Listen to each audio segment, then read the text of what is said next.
inicio de los tiempos, el hombre vivía en estrecho contacto con la naturaleza, se movía entre animales y aprendía de ellos. Se cree que las primeras ideas relacionadas con la cura de las enfermedades provienen de la observación de animales. La cura de las dolencias consistía en lamerse las heridas para limpiarlas, comer hierbas y vegetales como purgantes o, por ejemplo, sumergir las heridas inflamadas en agua.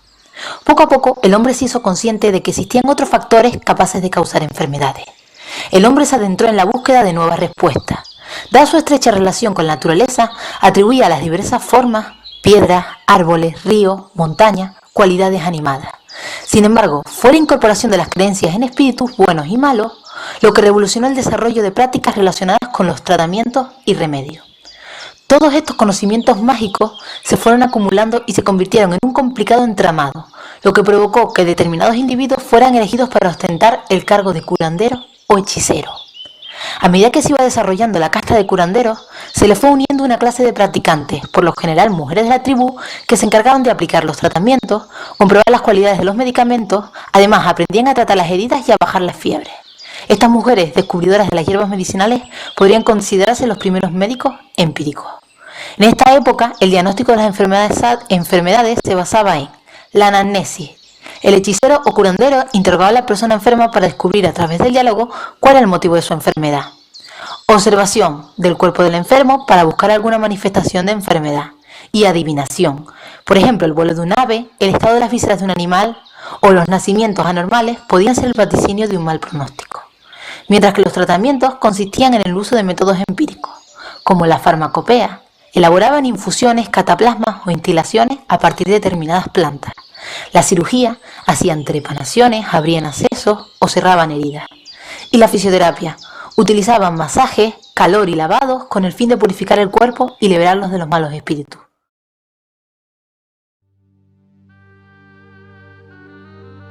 Egipto fue de las primeras civilizaciones en instaurarse a partir de la prehistoria.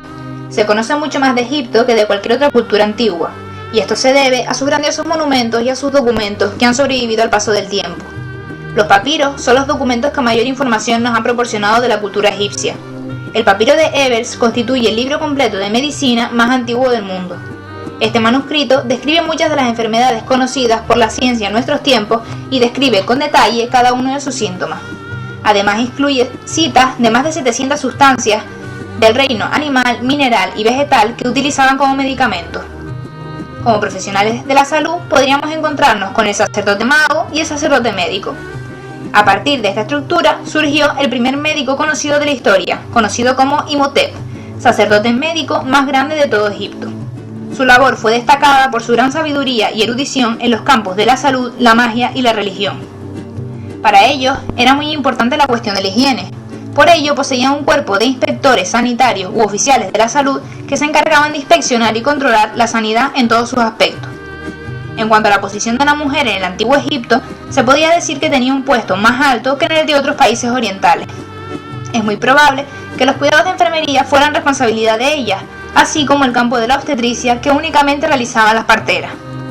En una civilización tan avanzada como la egipcia en los campos de la medicina, farmacia e higiene, era casi imposible pensar que tanto hombres como mujeres no realizaran labores de enfermería, aunque en la historia esto no se llega a aclarar. Actualmente conocida como Irán, gran parte de la cultura de Persia fue adoptada de la egipcia, incluyendo la medicina y la cirugía. Se cree que el primer caso de creación de una institución médica como fundación real fue por parte del pueblo pérsico. Dentro de este centro surgieron tres tipos de médicos: los que curaban con la cuchilla, los que utilizaban las plantas y los que curaban con el exorcismo y los encantamientos. No se hace ninguna mención a la enfermería, aunque sí se habla de varios procedimientos quirúrgicos y médicos que en la actualidad encajarían dentro del campo de la enfermería. La cuna de la civilización, así denominaban a este lugar hace miles de años. Debido al tiempo y a los fenómenos causados por la naturaleza, las ciudades de la cuenca han sido reducidas a polvo. Por suerte, los documentos se escribían en tablas de arcilla dura, por lo que se ha podido recoger información sobre la religión, el comercio y la práctica médica en esta época. Estos escritos se referían a prácticas realizadas por los médicos reales, prácticas que hoy en día corresponden al campo de la enfermería. Babilonia. Apareció una medicina donde se combinaba magia, religión y ciencia. La medicina se dividía en cirugía, que se conocía por la investigación con animales muertos, y en la medicina interna, donde se creía que la enfermedad era causada por el enfado de los dioses. En esencia, el gobierno regulaba la conducta del médico y las sanciones. Estas se basaban en el ojo por ojo y diente por diente. La historia de Babilonia no hace mención a la enfermería como ocupación independiente. El enfermero probablemente era un sirviente o un esclavo. Asiria. Creían que la enfermedad solo podía curarse con el arrepentimiento, la magia o religión. Los que incumplían las leyes enfermarían y solo podrían curarse mediante la práctica de las reglas de la higiene. No hay ninguna información acerca de la enfermería en las historias de Asiria. Palestina. La salud se podía conservar manteniéndose puros ante el Señor. Para la prevención de la enfermedad figuraban la higiene personal, la limpieza, el sueño y el descanso y las horas de trabajo. Los judíos fueron pioneros del concepto de contagio y de la instauración de notificación y aislamiento para prevenirlo. Las referencias enfermeras sugieren que eran amas de crías, cuidadoras de niños que no se dedicaban a los enfermos.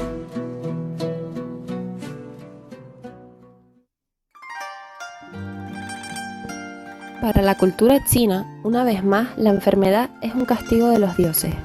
En medicina, eran muy hábiles diagnosticando, hacían uso de la acupuntura como formas de tratamiento y también ya hablan de vacunaciones. La viruela ya era conocida y se practicaba un tipo primitivo de vacunación, a partir de moler costras de pústulas patógenas y una vez convertidas en polvo por medio de un tubo de bambú, se introducía en la nariz del enfermo. Se desconoce la presencia de enfermeras y no existían hospitales, solo al lado de los templos habían salas de curación. En gran medida se ve que en la cultura china los enfermos deben ser cuidados en sus propios hogares. En la India, la enfermedad consiste en un castigo divino, pero a diferencia de otras culturas, la religión implica misericordia, compasión y justicia, lo cual fomenta la atención al enfermo. Se describen varias enfermedades, se habla ya de las vacunas, tienen perfeccionadas técnicas quirúrgicas y principios de anestesia. La enfermería, que básicamente estaba constituida por hombres y alguna mujer anciana, debía tener 4 principios morales: la pureza, la capacidad de inspirar confianza, la dedicación y conocimientos de administración de medicación. Fueron las mujeres anglo-hindúes, europeas e hindúes cristianas quienes constituyeron la fuerza de trabajo de la enfermería bajo el Imperio Británico. La enfermería era considerada una profesión cristiana. Las fuertes prácticas de casta existentes y el bajo estatus social conferido a la enfermería tuvieron un impacto sobre el número de hindúes que se hicieron enfermeras. La historia documentada de Grecia comienza con la época homérica era de los héroes. Para los antiguos griegos no había demasiada diferencia entre lo divino y lo humano, siendo así tal que algunos hombres, por sus hazañas o por su origen, adquirían la categoría de semidioses. Este era el caso de Esculapio, principal sanador de la mitología griega. Su fama tal vez derivara de un mortal con reputación y habilidad, y más concretamente de algún médico griego que fue elevado al rango de dios. Esculapio es representado sosteniendo la vara de Mercurio, su bastón de caminante entrelazado con serpientes sagradas de la sabiduría. El cabeceo homérico deriva de esta imagen. Más adelante aparece la Edad de Oro de Grecia, fue el nacimiento o la Edad de la Razón. Aquí es donde aparece Hipócrates de Cos, considerado como uno de los médicos más grandes de la historia y siendo denominado como el padre de la medicina. Utilizaba un método basado en la observación y la razón, y también un verdadero humanismo médico. Todo ello expresado en el famoso juramento hipocrático que los médicos proclaman públicamente en un acto académico al finalizar sus estudios. Enseñaba que la enfermedad no era obra de los espíritus, demonios o dioses, sino la consecuencia de quebrantar las leyes naturales. Por tanto, el verdadero arte del médico consistía en ayudar a la naturaleza a proporcionar el remedio. Con respecto a la enfermera, la literatura griega contiene numerosas referencias hacia ella. Eran principalmente cuidadores de niños, amas de cría y parteras.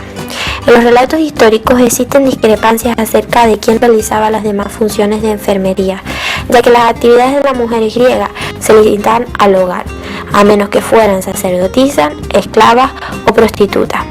En algunas ocasiones se la representaba bajo la figura de panacea, por lo que seleccionaban hierbas medicinales y ayudaban a los heridos y enfermos. En la Odisea aparece un relato de la esclava Euriclea, a la que Ulises define como una buena enfermera. Así, aunque hubo enfermeros en la Grecia antigua, probablemente fueron hombres. En los escritos hipocráticos se detalla lo que ahora llamamos enfermería y se cita al asistente o servidor como el colaborador médico. Estos escritos demuestran claramente que en la antigua Grecia existían los cuidados de enfermería. Sin embargo, cómo eran exactamente se dejan a la imaginación del lector. El Nuevo Mundo, como los historiadores denominaron a las Américas, era en realidad un viejo mundo en el que habían florecido culturas altamente desarrolladas. Varias de estas culturas alcanzaron un alto nivel de civilización, caso de los mayas, incas, aztecas y toltecas.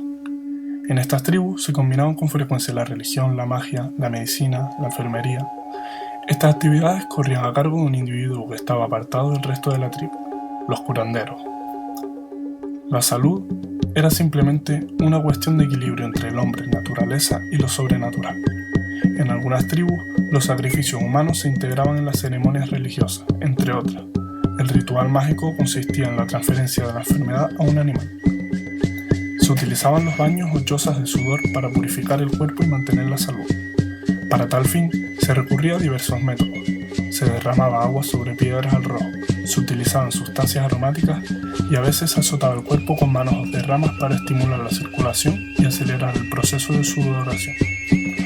Al igual que en otras civilizaciones antiguas, se empleaban tratamientos muy diversos, entre los que destacaban el masaje, la extracción de piezas dentarias, la trepanación, el vendaje, la sutura y la amputación. Además, estaba muy extendido el uso de preparados a base de hierro. Los indios americanos hicieron notables aportaciones a la medicina y a la práctica médica moderna. Sin embargo, se hace poca mención de la enfermería como entidad independiente. De todas formas, la posición social de la mujer india era sorprendentemente buena. Se cree que tenía autoridad total sobre el hogar, formaba parte de un consejo de mujeres y declaraba la guerra después de que se tomara tal decisión. Cabe suponer que su papel incluía el cuidado de los niños, la asistencia al parto y algún tipo de participación en el cuidado de los enfermos y ancianos. La existencia de algunas prácticas de enfermería no aparecen reportadas en la documentación revisada, aunque sí se habla de personas dedicadas a la preparación y administración de los medicamentos de origen vegetal, animal o mineral, así como mujeres que se dedicaban a vigilar y atender antes y después del parto a las mujeres embarazadas. Los encargados de administrar y aplicar los elementos terapéuticos se llamaban vejiques y poseían conocimientos básicos sobre anatomía, reconocían las enfermedades infecciosas. También conocían las manifestaciones de las enfermedades por los síntomas que producían, los parásitos intestinales, las diarreas y la sífilis, por ejemplo. Para el tratamiento de estas y otras enfermedades, los vejiques utilizaban la hidroterapia, la sugestión y los evacuantes como prácticas curativas.